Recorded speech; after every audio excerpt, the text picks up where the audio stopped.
ఇది మోక్షమందున ఇకను జరుగాబోవు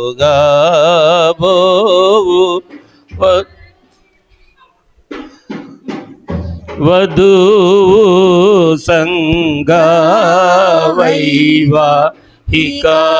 పోవిందున్ మదిని జ్ఞప్తికి తెచ్చు మహిమానందము నీచు పదిలంబుగా సిద్ధ పరుచు రండి రండి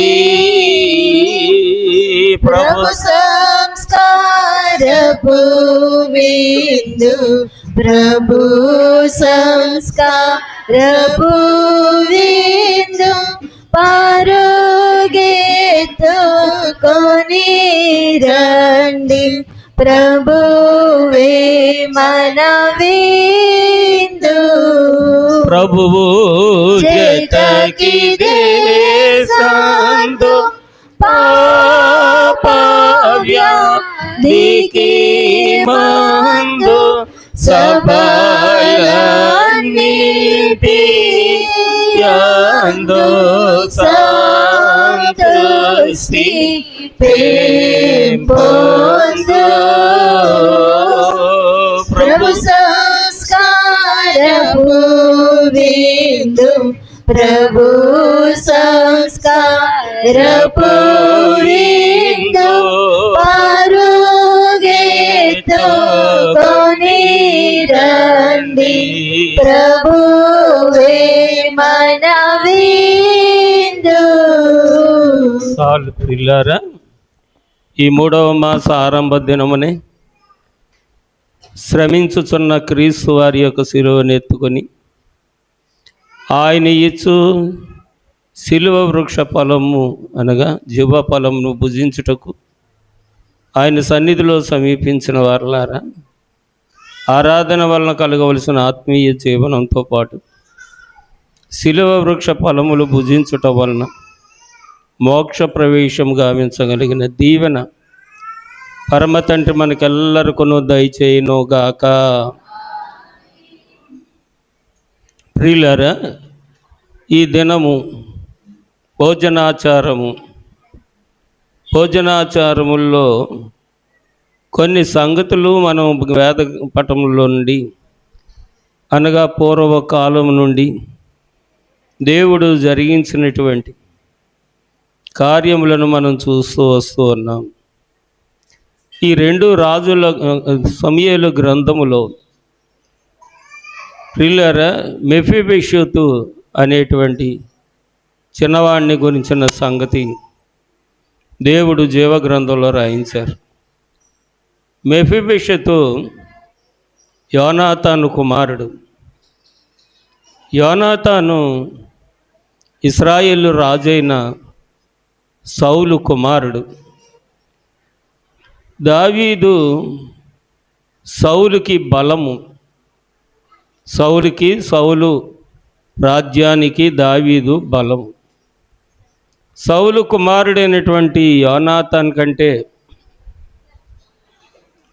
సౌలుకి ముఖ్యుడైనటువంటి వారు ఈ దావీదు. దావీదుకు రాజైనటువంటి సౌలు విషయంలో దావీదు తీసుకొనవలసినటువంటి జాగ్రత్తలన్నీ తీసుకుంటుండగా ఆయన రాజ్యాన్ని బలపరుస్తూ స్థిరపరుస్తూ ఉన్నప్పటికీ సౌలు దావీదా నా కుమారుడా అని మాట వరుసకు సంబోధిస్తున్నప్పుడు మనసులో మాత్రము దావీదు మీద కుట్రాలోచన చేసి దావీదును చంపాలనేటువంటి ఆలోచనతో ఈట చేతతో పట్టుకొని దావీదుని వెతుకులాడుచూ ఉండేవాడు. దావీదు కుమారుడైనటువంటి యోనాతాన్ తన తండ్రి అయినటువంటి సౌలు యొక్క యుక్తిని ఎరిగినవాడై దావీదులో ఉన్నటువంటి నిస్వార్థపు స్వభావమును ఎరిగినవాడై దావీదుతో స్నేహం చేశాడు యోనాతాను. యోనాతాను దావీదు ఒకరి ప్రాణంలో ఒకరి ప్రాణం ఎమిడి ఉన్నది అన్నట్టుగా, లేకపోతే శరీరములు రెండు కానీ ప్రాణం ఒకటే అన్నట్లుగా ఇరువురు ఆలోచనలు కూడా దైవికమైనటువంటి ఆలోచనలు, దైవికమైనటువంటి నిబంధనలు కలిగిన వారై జీవిస్తూ ఉంటుండగా కొంతకాలానికి మరి యోనాతాను కాలం చేశారు, సౌలు కూడా కాలం చేశారు. సౌలు కాలం చేసిన తర్వాత దావీదు ఇశ్రాయేలుకి రాజు అయ్యాడు. రాజు అయినటువంటి దావీదు తీసుకున్న ఒక గొప్ప నిర్ణయం ఏంటంటే, 2 సమూయేలు గ్రంథము 9వ అధ్యాయం 1వ వచనంలో, యోనాతానును బట్టి నేను ఉపకారము చూపుటకు సౌలు కుటుంబంలో ఎవడైనా కలడా అని దావీదు అడిగెను.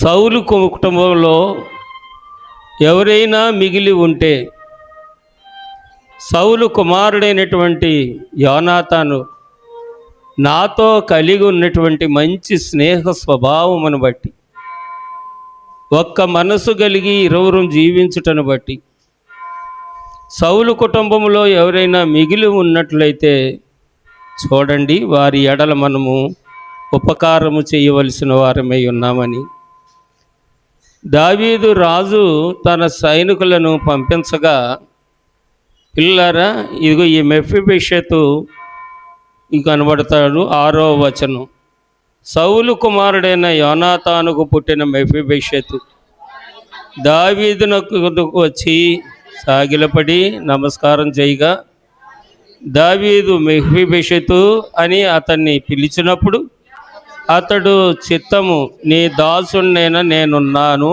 అనెను.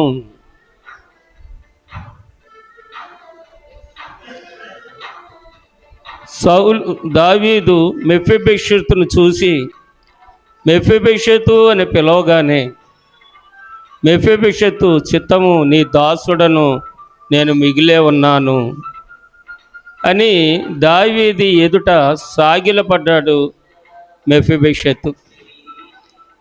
అయితే పిల్లలారా, నీ తండ్రి నాతో కలిగి ఉన్న స్నేహబంధాన్ని బట్టి, నా ఎడల అతను చూపించిన ప్రేమను బట్టి, స్నేహం బట్టి, అతనిని బట్టి, సౌలును బట్టి కాదు, సౌలు కుమారుడైన యోనాతానును బట్టి నేను నీకు సహాయం చేయనుద్దేశించుచున్నానని 7వ వచనంలో, అందుకు దావీదు, నువ్వు భయపడవద్దు, నీ తండ్రి అయిన యోనాతాను నిమిత్తము నిజముగా నేను నీకు ఉపకారం చూపి నీ పితరుడైన సౌలు భూమి అంతయు నీకు మరలా ఇప్పింతును, మరియు నీవు సదాకాలం నా బల్ల యొద్దనే భోజనము చేయదు అని సెలవీయగా. పిల్లారా, సౌలు ఆక్రమించినటువంటి భూభాగమును, న్యాయంగా నీ తండ్రికి రావలసిన భూభాగమును, నీ తండ్రి నాకు చూపించినటువంటి స్నేహ స్వభావమును బట్టి, ప్రేమను బట్టి, రాజునైనటువంటి నేను ఆ భూభాగమును నీకు ఇస్తున్నాను, ఆ భూభాగమును స్వేచ్ఛగా అనుభవించు. తర్వాత 13వ వచనంలో ఈ సంగతి మనం చూస్తే, మెఫీబోషెతు యెరూషలేములో కాపురముండి సదాకాలము రాజు బల్ల యొద్ద భోజనము చేయుచుండెను, అతని కాళ్ళు 2 కుంటివి. అంటే మెఫీబోషెతు అంగవైకల్యము కలిగిన వాడు, కాళ్ళు లేనివాడు. ఈ కాళ్ళు లేని వాడిని తన తండ్రి చూపించినటువంటి ఉపకారమును బట్టి, తన తండ్రి కనపరిచిన మంచి ప్రేమ స్వభావం బట్టి, స్నేహ బంధాన్ని బట్టి, తన కుమారుడైనటువంటి మెఫీబోషెతు విషయంలో రాజైన దావీదు జాలి పడినవాడై, కనికరం పడినవాడై, నీ నుండి కొల్లబెట్టినటువంటి భూభాగం మరల నేను నీకు ఇస్తాను, పనివార్లను పెట్టి సేద్యం చేయమని వారికి ఆజ్ఞాపిస్తాను. సేద్యపు సొమ్ము నీ యొద్దకు వచ్చున్నట్లుగా నేను నియమిస్తాను. నీవు మాత్రమే నా బల్ల యొద్దకు కూర్చొని సదాకాలము రాజు బల్ల యొద్ద భోజనము చేయుచూ ఉండు అని చెప్పి దావీదు మెఫీబోషెతు ఎడల తన ప్రేమను జాలిని కనపరచుటను బట్టి 8వ వచనంలో అతడు నమస్కరించి, చచ్చిన కుక్క వంటి వాడినైనా నా ఎడల నీవు దయ చూపుటకు నేనేమాత్రుడనగును, నేను ఎంతటి వాడనో అనెను.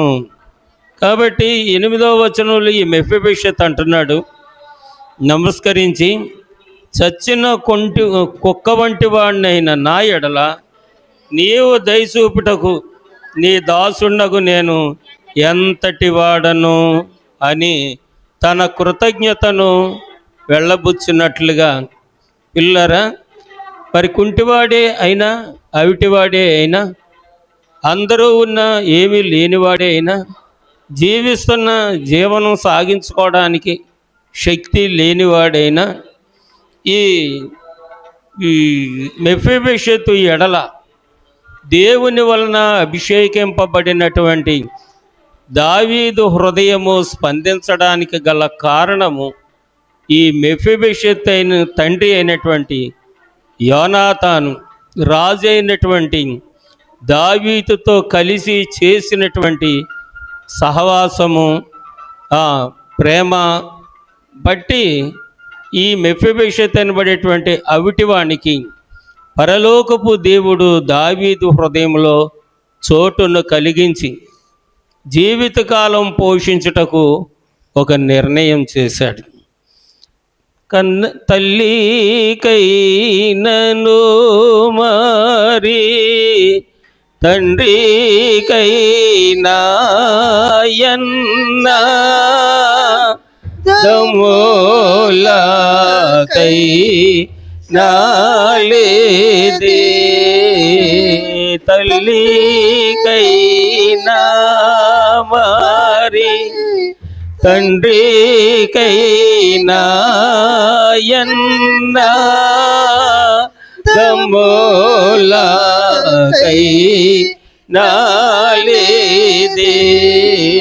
కన్నా పిల్లలకైనా నీ ప్రేమ పోల్చుదో నన్న పృథివీలో కానారా, కన్నా పిల్లలకైనా నీ ప్రేమ పోల్చుదో మన్నా పృథివీలో కానారాది. యేసు నన్ను ప్రేమించినావు,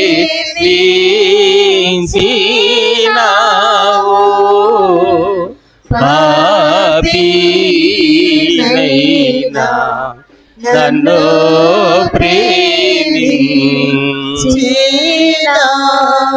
నన్ను ప్రేమింపని కున్న కష్టములన్నీ మున్నే తెలిసి ఉంటివి, నన్ను ప్రేమింపని కున్న కష్టములన్నీ మున్నే తెలిసి పిలిచి నన్ను ప్రేమింపని కున్న కారణమేమో ఎన్నా తెలియదు చిత్రము, తెలిసి నన్ను ప్రేమింపని కున్న కారణమేమో మేము ఎన్నదీయదు చిత్రము. మానవ జ్ఞానానికి తెలివికి అందనటువంటి కరుణ దేవుడు తనతో స్నేహము చేసేవారికి, తనతో కలిసి జీవించేవారికి, తనతో మనసు కలిపి జీవించేవారి ఎడల నీ పిల్లలకు పిల్లల పిల్లలకు క్షేమము కలుగుట నువ్వు చూస్తావని 128వ కీర్తన చివరి వచనంలో దేవుడు చేసినటువంటి వాగ్దానమును బట్టి దేవునితో స్నేహం రాజుతో స్నేహం చేశాడు, మంచి మనసు మాట కలిగి ఉన్నాడన్న కారణము చేత యోనాతాన్ని బట్టి యోనాతానుకు పుట్టిన అవిటివాడు 2 కాళ్ళు లేని అవిటివాడైనటువంటి మెఫీబోషెతు విషయంలో సాక్షాత్తు దైవ స్వరూపమై ఉన్నటువంటి దావీదు గారి ద్వారాగా, అనగా దేవుడే దావీదులో మనసును పుట్టించి జీవితకాలం అంతా పోషించడానికి, జీవనాధారం కలిగించడానికి ఒక నిర్ణయం తీసుకున్నారు.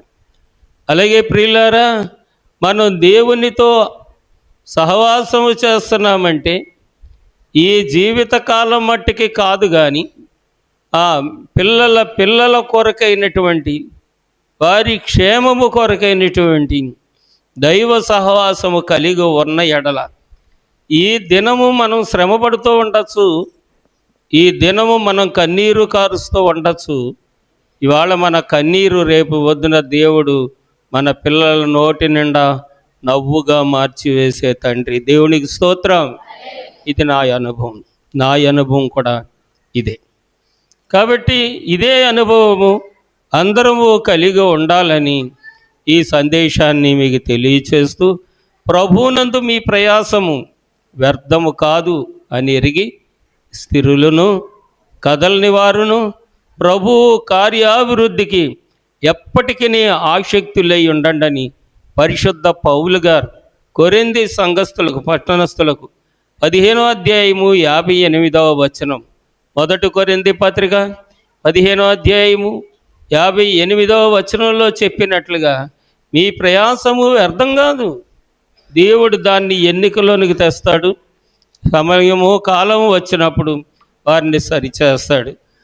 మరి సౌలు యొక్క ద్విమనస్కు 2 మనసులు కలిగినటువంటి జీవితం తన కుటుంబంలో పుట్టినటువంటి మెఫీబోషెతుని అవిటివాణిగాను అయోగ్యనుగాను చేస్తే, మరి మెఫీబోషెతు తండ్రి అయినటువంటి యోనాతాను చేసినటువంటి సహవాసమును, దావీదుతో చేసినటువంటి సహవాసమును బట్టి కరుణామయుడైనటువంటి తండ్రి తన బిడ్డ ఎడల కృప చూపించారు. అలాగే మన పూర్వీకులైన వారు దేవునికి వ్యతిరేకంగా జీవించిన, దేవుణ్ణి ఎరగక జీవించిన, వారికి నచ్చిన మార్గంలో వారు అనుసరించి జీవించిన కొంతమట్టుకు మనం శ్రమల పాలు, ఆపదల పాలు, ఇబ్బందుల పాలు అయినను ఇవాళ మనం చేస్తున్నటువంటి దైవ సహవాసమును బట్టి రేపు మన పిల్లల పిల్లలకు దేవుడు క్షేమము కలుగు చేయువారై ఉన్నారు.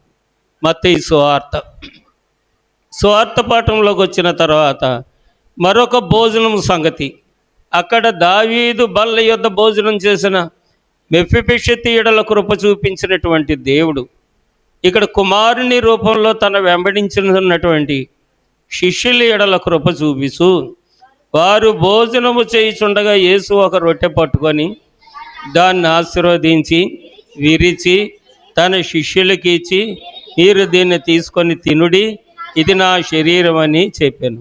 మరియు ఆయన గిన్నె పట్టుకొని కృతజ్ఞతాస్తుతులు చెల్లించి వారికి ఇచ్చి, దీనిలోనిది మీరందరూ త్రాగుడి, ఇది నా రక్తము, అనగా పాప క్షమాపణ నిమిత్తము అనేకుల వరకు చిందింపబడుచున్న నిబంధన రక్తము. నా తండ్రి రాజ్యములో మీతో కూడా నేను ఈ ద్రాక్షారసము కొత్తదిగా త్రాగు దినము వరకు ఇకను దాన్ని త్రాగనని మీతో చెప్పుచున్నాను.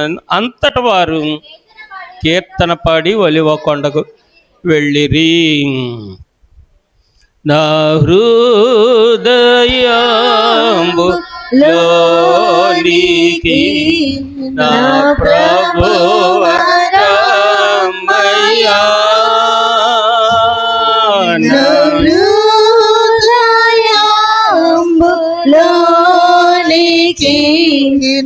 ప్రభువరమయా నీ ప్రాణము మోసెదన్ ప్రభు రతంబు తుడిచెదన్ నీరాను మోసెదన్ ప్రభు రతంబు తుడిచెదన్. యేసు ప్రభుని వెంబడించిన శిష్యులందరికీ మరొక భోజనం ప్రభువే స్వయముగా, రాజు వడ్డించున్న స్వయముగా అన్నట్లు యేసుక్రీస్తు ప్రభు కడవరి కాలమందు అనగా ఆయన శ్రమ అనుభవించడానికి ముందు పిల్లలారా ఒక భోజనపు ఏర్పాటును గావించి విందు జరిగించారు. ఆ విందులో శిష్యులందరినీ కూర్చుండబెట్టారు. దీని కారణం ఏమిటంటే మీకును నాకును కలిగి ఉన్న స్నేహము ఇంత మట్టుకు చాలదు కానీ ఇకను నేనుండు చోటను మీరును ఉండులాగున దేవుని దగ్గర నేను చేసిన ప్రార్థన వ్యర్థము కాకుండా ఉండునట్లు యోహాను సువార్త 17:24 యేసు ప్రభు తండ్రికి ప్రార్థన చేశారు ఆయనను వెంబడించుచున్న శిష్యుల కొరకు, అనగా ఇవాళ పోల్చుకుంటే సంఘము కొరకు మనం చేసే ప్రార్థన కంటే సంఘ స్థాపకుడైనటువంటి ప్రభు పరలోకములో ఉన్న తన తండ్రికి చేసిన ప్రార్థన బలమైనది, విలువైనది, మారనిది, మార్పు లేనిది, ఎవడు దాన్ని మార్చలేనిది. గొప్ప ప్రార్థనలు సంఘము కొరకు చేసినటువంటి ప్రభు నేను ఎక్కడుంటానో నీవు నాకు ఇచ్చిన వారు కూడా అక్కడే ఉండాలి అని ఒక గొప్ప ప్రార్థన యోహాను సువార్త. తండ్రి నేనెక్కడునందునో అక్కడను నీవు నాకు అనుగ్రహించిన వారును నాతో కూడా ఉండవలనని నీవు నాకు అనుగ్రహించిన నా మహిమను వారు చూడవలనని కోరుచున్నాను. చాలు. కాబట్టి నేను ఇక్కడుంటే ఇక్కడ సంపాదించుకున్నాను, నేను నీ దగ్గరకు వస్తే వీరు కూడా నా దగ్గరికి రావాలి. ఇక్కడ విడిచిపెట్టి ఎడబాటు కలగజేయొద్దు. నా నుండి వారికి, వారి నుండి నాకు ఎడబాటు కలుగ చేయొద్దు. ఇక్కడనో పైన కాడను, ఇక్కడనో పైన కాడను, ఒక్క కూటు పామియగును, లేకకు రెండగును మరి ఒక, లేకకు రెండగును మరి ఒక, లేకకు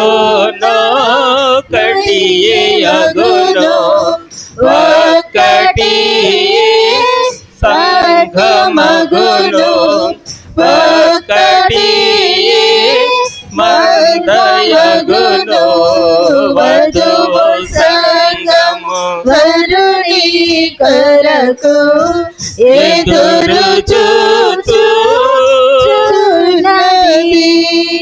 యేసు ప్రభు పిలిచిన వారందరూ, యేసు ప్రభు దగ్గరకు వచ్చిన వారందరూ, చిన్నపిల్లలు రోడ్ల మీద ఆడుతున్నారమ్మా, చూసుకోండి, పిల్లల్ని చూసుకోనండి. రోడ్ల మీద వాహనాలు వెళ్తున్నాయి, పిల్లలు రోడ్ల మీద తిరుగుతున్నారు, పిల్లలను ఒకసారి చూసుకోనండి.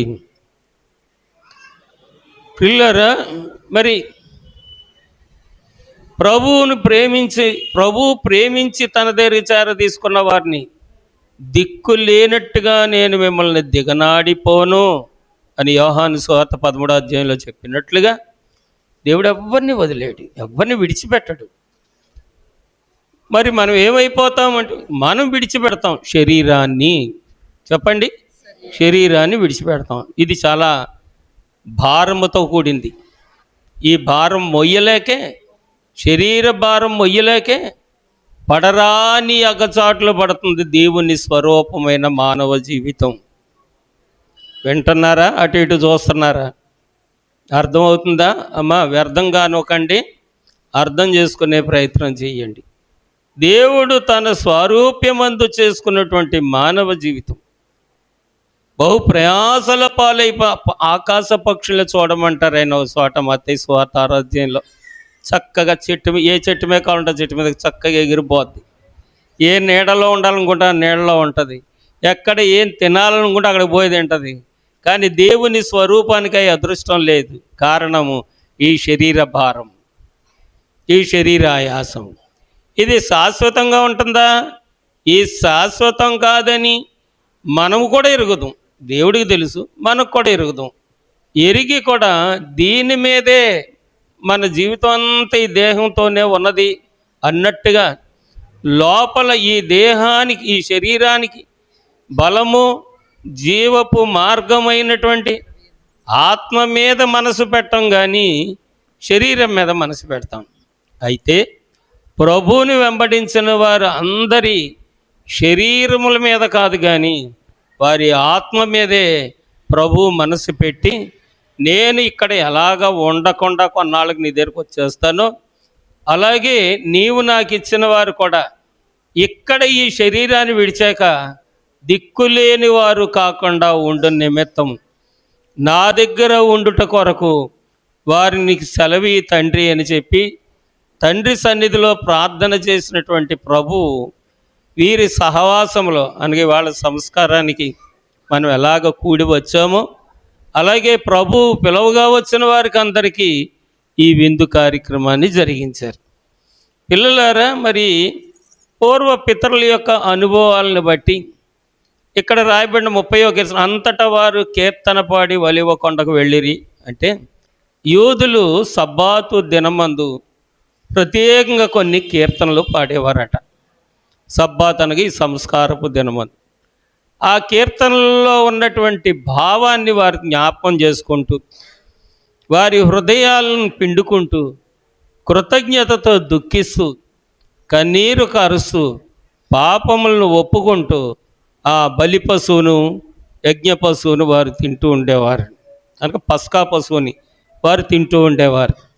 క్రీస్తు ప్రభు వారి దగ్గరికి వచ్చాక ఆచారం అక్కడి నుంచి వచ్చిన వారు కాబట్టి ఆచారం అలాగే ఉంది. వారు కూడా కీర్తన పాడారు. ఈ కీర్తన ఇవాళ సంఘం పాడుకుంటుంది. ఏమని?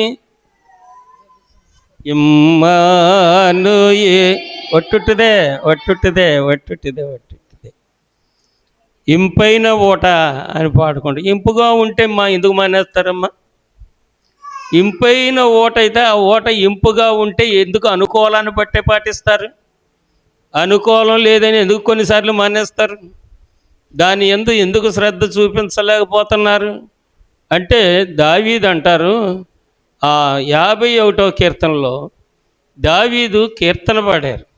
పశ్చాత్తాప కీర్తన. చెప్పండి, పశ్చాత్తాప కీర్తన. ఒకసారి చదువుతారా ఎవరైనా? దేవా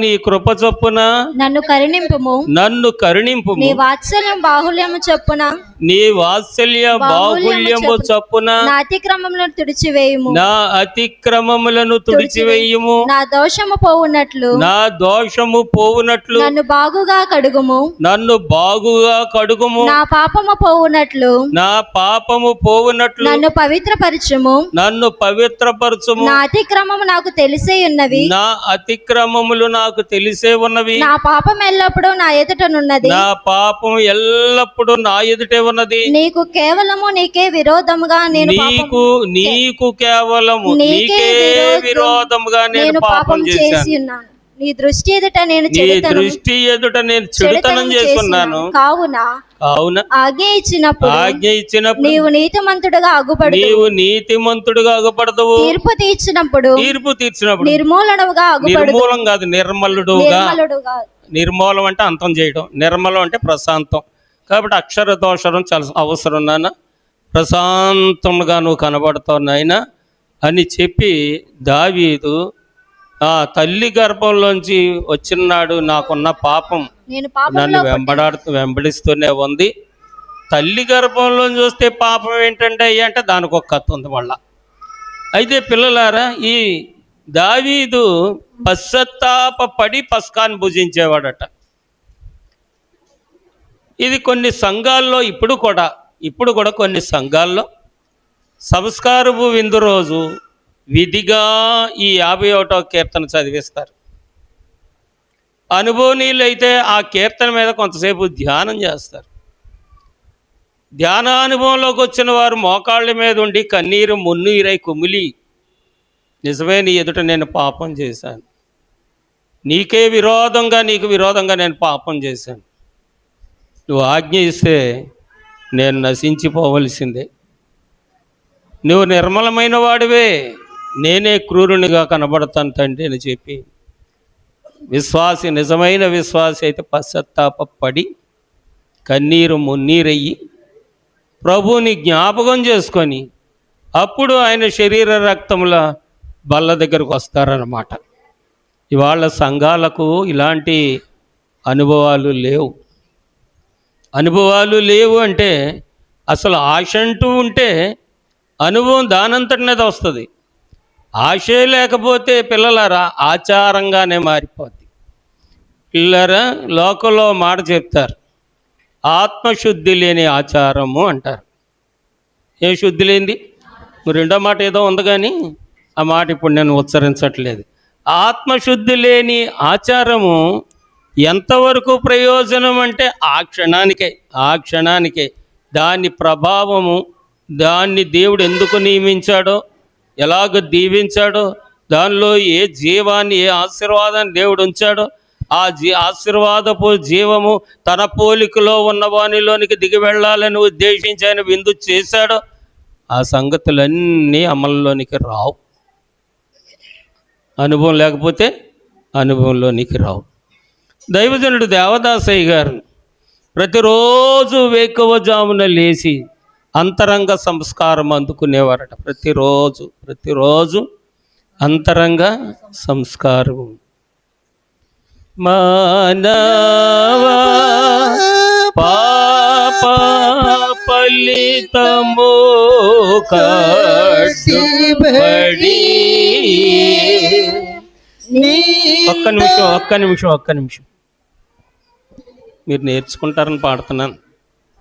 నాకంట ముందు పాడేస్తే మళ్ళీ రాగం రాదు, వరస రాదన్నమాట. రాగం రాకపోతే ఈ పాట కలదు. ఆ రాగం పూర్తిగా నేర్చుకోవడానికి కలిసి పాడదాం. నిందలవా మానములను భరించే కఠినమైన సిలువ శ్రమ సహించే నల్లుగా గొట్టబడుట కోపు కొని నరునికి జీవాహారమోతా నాయే నల్లుగా గొట్ట బడుట కోపు కొని నరునికి జీవాహారమో తానాయే ప్రభు. రాత్రి భోజనమర్మ మిరిగి పోచుకొను నావా ప్రియవి. దైవజనుడు నరలోక పరలోక ఆత్మ సంచారము కలిగినటువంటి నీతిమంతుడు శ్రీ ముంగమూరి దేవదాసయ్య గారు పరలోకములు వెళ్ళి పరిశుద్ధులతో సంభాషణలు చేసి భూలోకంలోకి వచ్చి పాతకులకు బోధలు చేసి నీతిమంతులుగా మార్చినటువంటి ఆ భక్తిపరుడు సహితం శరీరములో ఉన్నందువలన శరీరం వల్ల కలిగే పాపమునకు విరుగుడు కావాలని ప్రతి దినము పిల్లలారా అంతరంగ సంస్కారం కొరకు వేకువజామునే లేచి దేవుని సన్నిధిలో మోకరించి ఎడం చేతిలో కుడి చేపెట్టుకొని సంస్కారపు విందు కొరకు కనిపెట్టి ప్రభు వచ్చి సంస్కారం ఇచ్చి వెళ్ళే వరకు తృప్తి చెందేవాడు కాదట. అంటే భక్తికుండే పద్ధతులు వేరు, అలాగే భక్తులము అని అనుకునే ముసుగులో ఉండేవారి మన పద్ధతులు వేరుగా ఉంటాయి. యేసుక్రీస్తు ప్రభువుని శిష్యులు వెంబడిస్తున్నారు. ఆ శిష్యులకి ఏంటంటే విశ్రాంతి దినమైనా పర్వాలేదు, పంట చేను మీద వెన్నులు ఇరిసుకొని తినేసి తృప్తి చెందితే, ఎవడైనా అడిగి విశ్రాంతి దినమున మీ శిష్యులు ఎందుకు భోజనం చేస్తున్నారని అడిగితే పెండ్లి కుమారునితో ఉన్నవానికి ఉపవాసంతో పని లేదని సమర్థించుకునేవారు. అంటే శిష్యుల మీద ఒక పూతిగా పడితే ఆయన మీద పెద్ద దుడ్డు పడినట్లుగా బాధపడి ఆ భారము ప్రభువే భరిస్తూ వచ్చేవారు, విరుగుడు ఆయనే చూపిస్తూ వచ్చేవారు. అంతగా ప్రేమించినటువంటి ఈ ప్రభు తల్లికైనా తండ్రికైనా కన్న పిల్లలకైనా ఆయన ప్రేమను పోల్చుదామని చూస్తే పృథివిలో అనగా ఈ జీవిత కాలంలో ఎప్పుడు ఎక్కడ ఎవరికి కనబడనటువంటి ప్రేమ యేసయ్య ప్రేమ. ఈ ప్రేమను శాశ్వతంగా అంటే నరలోకంలో మాత్రమే కాదు, ఇది పరలోకంలో కూడా ఉండాలి. వాస్తవానికి పరలోకములో పుచ్చుకోవలసినటువంటి పరిశుద్ధుల సహవాసపు విందులో వీరు పాలివారు కావాలి. కాబట్టి భూలోకములో ఆయన కూర్చొని ఆయన దగ్గర వారిని కూర్చుండబెట్టుకొని, పిల్లలారా ఒక రొట్టెను పట్టుకొని కృతజ్ఞతాస్తుతులు చెల్లించి వారికి ఇచ్చి, మీ కొరకు నేను సిద్ధపరిచిన క్రొత్త నిబంధన, దీన్ని మరలా నేను పరలోకములో కొత్తదిగా పుచ్చుకునే వరకు దీన్ని నేను ఇక్కడ ముట్టనంటే అర్థం ఏంటి? మీరు నేను కలిపి మళ్ళా పరలోకంలో భోజనం చేస్తాం. పరలోకములకి వెళ్ళే వరకు కూడా ఈ సహవాసం కలిసి ఉండాలి. కాబట్టి ప్రభు రాత్రి భోజన బలను జ్ఞాపకం చేసుకొని మానవ పాపముల పరిహారము నిమిత్తం కఠినమైన శ్రమలు తాను అనుభవించవలసి ఉన్నప్పటికీ తన పిల్లలకు ఆ శ్రమ కలగకుండా తప్పించడం కొరకు ఆ బళ్ళెప్పు పోట్లు, ఆ ముళ్ళ కిరీటము, పిల్లలారా ఆ శీలమేకులు, ఆ నిందలు, అవమానములు తనను వెంబడిస్తున్నటువంటి పిల్లలకు ఉండకుండా తొలగించుట కొరకు తాను స్వయంగా మానవ పాప ఫలితములకు అడ్డుపడుటకే ప్రభు సంస్కార భోజన బలను సిద్ధపరిచారు. అయితే దావీదు గారు అంటారు కదా, ఆ 51వ కీర్తనలో, పశ్చాత్తాపడి పాపములను ఒప్పుకొని తన అపరాధములను దేవుడి దగ్గర చెప్పుకొని, నీ ఎదుట నేను దోషిని ప్రభా, లోకం ఎదుట నేను నిర్దోషినే, కానీ నా మట్టుకైతే నన్ను గురించి నేను చూసుకుంటే నీ ఎదుట నేను దోషిని ప్రభువా అని చెప్పి ఈ 51వ కీర్తన పాప క్షమాపణ కీర్తన అంతా ఆయన వర్ణించి దేవుణ్ణి స్తుతించి అప్పుడు ఆయన పస్కాను భుజించేవారట. కాబట్టి క్రీస్తు ప్రభు చేసిన ఈ విందు కుమారుడు చేసినటువంటి విందు. అక్కడ తండ్రి వలన అవిటివానికి కలిగిన విందు, మెఫీబోషెతు యొక్క విందు దావీదు తండ్రి వలన కలిగినటువంటి విందు. ఇక్కడ విందో మానవ పాపముల పరిహారంకు అడ్డుపడి కుమారుడైనటువంటి క్రీస్తు ప్రభు తానుండు చోట తనతో కలిసి భోజనం చేసిన వారు అక్కడ ఉండాలని ఉద్దేశించి చేసినటువంటి విందు. ఇది 2వ విందు. 3వ విందు దగ్గరికి వెళ్తే, పిల్లలారా, అపోస్తలుల కార్యం కొరింథీ పత్రిక మనం చదివాం. కొరింథీ పత్రికలో పరిశుద్ధ పౌలు గారు అంటారు కదా, 11వ అధ్యాయము 23-24 వచనాల్లో, ఇది ప్రభువు వలన నాకు అప్పగింపబడింది. చెప్పండి, ఇది ప్రభువు వలన నాకు అప్పగింపబడింది. ఎవరైనా ఒకసారి చదువుతారా ఆ మాట? నేను మీకు అప్పగించిన దాన్ని ప్రభువు వలన పొంది తిని, ప్రభువైన యేసు తాను అప్పగింపబడిన రాత్రి ఒక రొట్టెను ఎత్తుకొని కృతజ్ఞతాస్తుతులు చెల్లించి దాన్ని విరిచి, ఇది మీ కొరకైనా నా శరీరము, నన్ను జ్ఞాపకం చేసుకొనుటకే దీన్ని చేయడని చెప్పాను. అంటే పౌలు గారు అంటారు, ఓ కొరింథీ పట్టణస్థులారా, దేవుని ప్రజలైనటువంటి బిడ్డలారా, ఇది నేను చేస్తున్నానని, నేను ఇస్తున్నానని మీరు ఆలోచించొద్దు, మీరు అలా తలంచొద్దు. మీరు నన్ను కాదు చూడవలసింది, ప్రభు నాకు అప్పగించాడు. ప్రభు నాకు అప్పగించినది ఎవరి కొరకు? మీ కొరకే. మీ కొరకే ప్రభు ఈ పని చేయమని నాకు చెప్పాడు. కాబట్టి ఈ పని నేను చేసినప్పుడు మీరు ఎవరిని చూస్తారు? నన్ను జ్ఞాపకము చేసుకోనమన్న ప్రభువుని చూడండి. ప్రభువుని చూసినప్పుడు పిల్లలారా, ఈ బల్ల యొక్క, లేకపోతే ఈ రొట్టె యొక్క, లేక ఈ ద్రాక్షారసం యొక్క విలువ ఆయనను చూస్తే అంతయు సరి అవుతుందని తెలియచేసినటువంటి భక్తుల అనుభవాన్ని బట్టి మనము ఆయనను చూస్తూ ఈ సంస్కారపు విందు ఆచరించిన ఎడల ఇది నిశ్చయముగా మన యందు నిలిచి నివాసము చేయటం వలన ఇక్కడను ఒక సంఘము, పైన అక్కడను ఒక కుటుంబము, ఇక్కడ ఒక సంఘముగా స్థిరపడిన మనము పైన అక్కడ ఒక కుటుంబముగా స్థిరపరచబడతాము అని చెప్పి ఈ దైవజనుడు రాసినటువంటి కీర్తనలో ఇందాక మనం పాడిన 13వ పాట ప్రభువు రాత్రి అనేటువంటి పాటలో 3వ చరణంలో పాపనై జమును పోగొట్టుట కొరకు మహిమా దేహముగా మార్చుట కొరకు ఆరోహణ బలమీచుట కొరకు అందుకొనుము విశ్వాస సముతో ప్రభువిచు శరీరా రక్తము అందుకొనుము విశ్వాస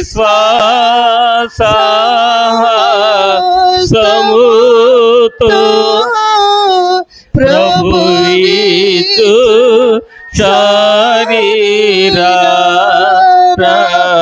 రక్తములు.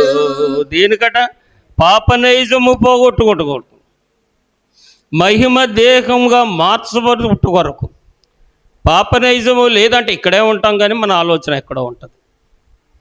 మనల్ని పట్టి పీడిస్తున్నటువంటి పరిస్థితుల మీద మన ఆలోచన ఉంటుంది. మనం వెళుతున్నటువంటి జీవనాధారపు మార్గము, ఆ ప్రయాణం గురించి, ప్రయాణం అంటే ఆ భవిష్యత్తును గురించినటువంటి విషయాల మీద మన ఆలోచన ఉంటుంది. అలాగే ఏం తింటామో, ఏం త్రాగుతామో, ఎలా బ్రతుకుతామో అనేటువంటి ఆలోచన ఉంటుంది. ఇది అడ్డుపడుతుందట దేనికి? మహిమ ప్రవేశానికి పాపనైజము అడ్డుపడుతుంది. వింటున్నారా పిల్లలు? కాబట్టి దేవుని యొక్క అనంతమైన మహిమలోనికి నరుడు వెళ్ళడానికి నరుడు ఏ పాటివాడు అంటే ఆయన పోలికను అనుసరించినప్పుడు, ఆయన మనతో చెప్పింది చేసినప్పుడు, ఆయన చేసిన ప్రతిదాన్ని గౌరవించినప్పుడు, ఆయనతో సహవాసం చేస్తున్నాము అని అనుకొని మన బ్రతికేదో మనము బ్రతికే మోసంలో పడిపోతే ఎన్నటికీ ఈ లోకమనే సముద్రాన్ని ఈదలేం సోదరులారా, ఈదలేం. ఈ సముద్రపు ఈతను ఈదలేము, ఆయాసతోడు అలిసిపోతూనే ఉంటాం. దీనికి ఏంటి కారణము అనగా పాపనైజము.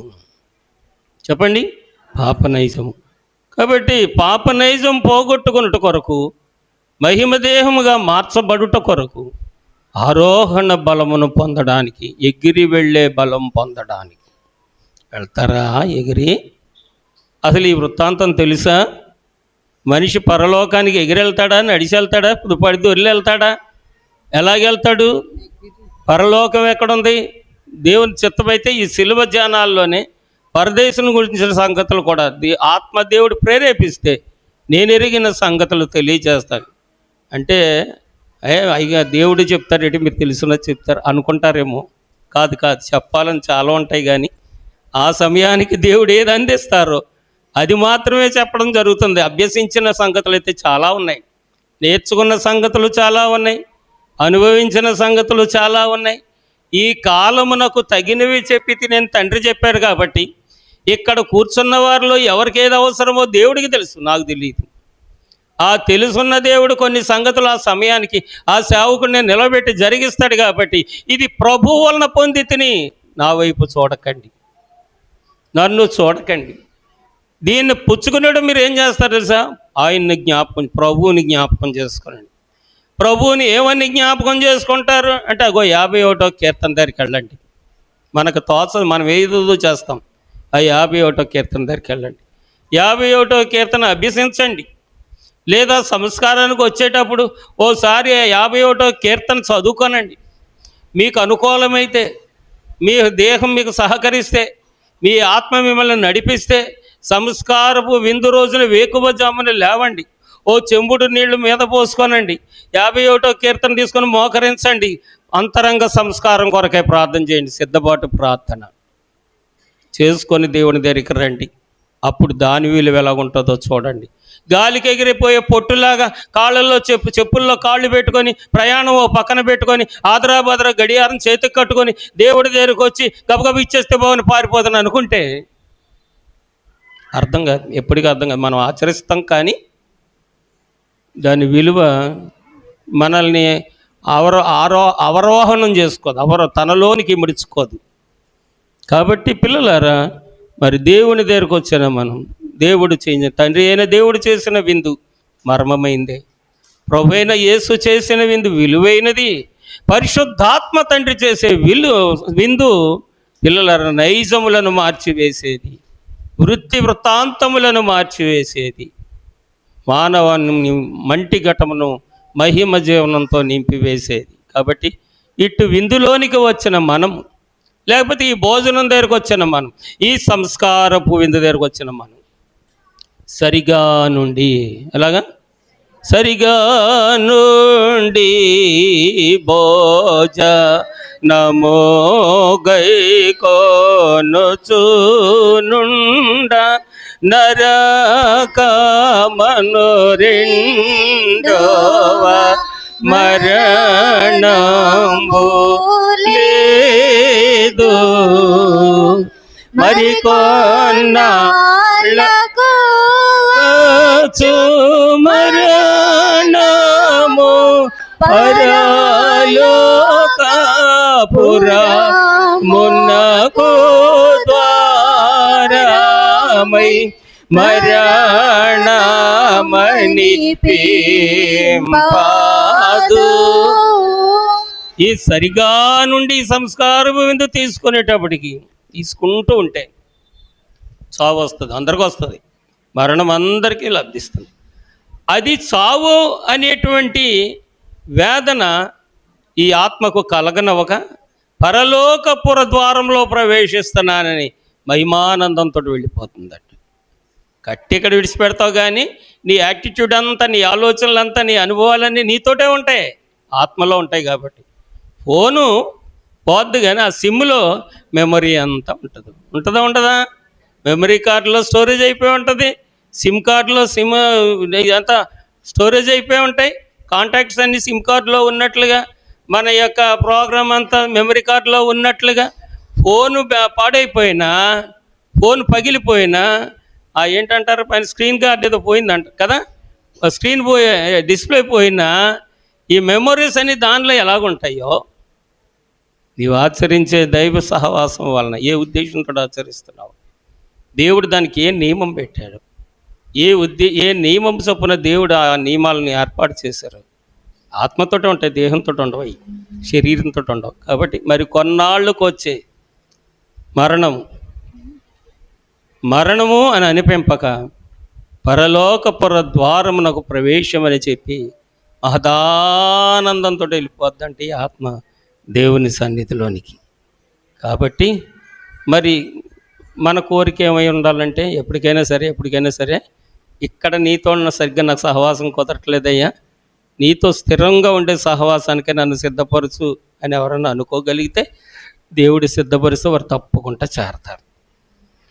చావు లేని స్థితితో, శాశ్వతమైన జీవముతో, విజయరక్షకునితో ముచ్చటలాడుతూ జీవిస్తూ ఉంటారు. అట్టి ధన్యత, దీవెన జీవపు రొట్టె అయ్యున్న క్రీస్తు ప్రభు ఈరోజు నూతనమైన నిబంధనగా మరల మనకు అందింపబడుతున్న ఆ పరిశుద్ధుని యొక్క శరీర రక్తముల యొక్క ప్రభావం పరమ తండ్రి మనకెల్లరికూ దయచేయును గాక.